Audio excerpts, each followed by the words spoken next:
আসসালামু আলাইকুম। পুঁজিপাটটা যা ছিল সব এই যে এর পিছনে দিয়ে এখন পথের ভিখারি বললেই পারেন। আসলে কৃষকদের এই দেশে তাদের উৎপাদিত যেসব ফসল তারা সঠিকভাবে মূল্যায়ন এবং দাম পায় না, যার কারণে এই কৃষকরা ধ্বংস হয়ে যাচ্ছে।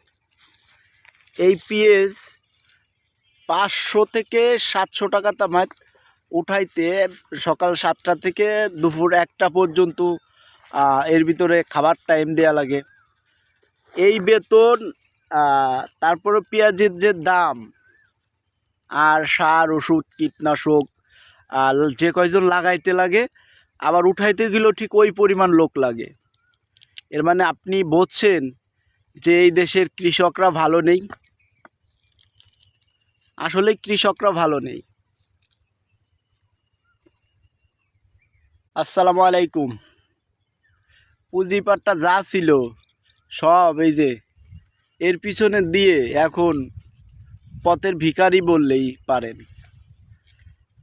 আসলে কৃষকদের এই দেশে তাদের উৎপাদিত যেসব ফসল তারা সঠিকভাবে মূল্যায়ন এবং দাম পায় না, যার কারণে এই কৃষকরা ধ্বংস হয়ে যাচ্ছে। এই পেঁয়াজ 500 থেকে 700 টাকা তামাক উঠাইতে সকাল 7টা থেকে দুপুর 1টা পর্যন্ত এর ভিতরে খাবার টাইম দেয়া লাগে।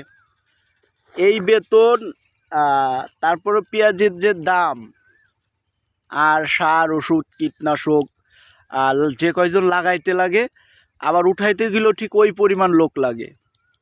এর মানে আপনি বলছেন যে এই দেশের কৃষকরা ভালো নেই। আসলে কৃষকরা ভালো নেই।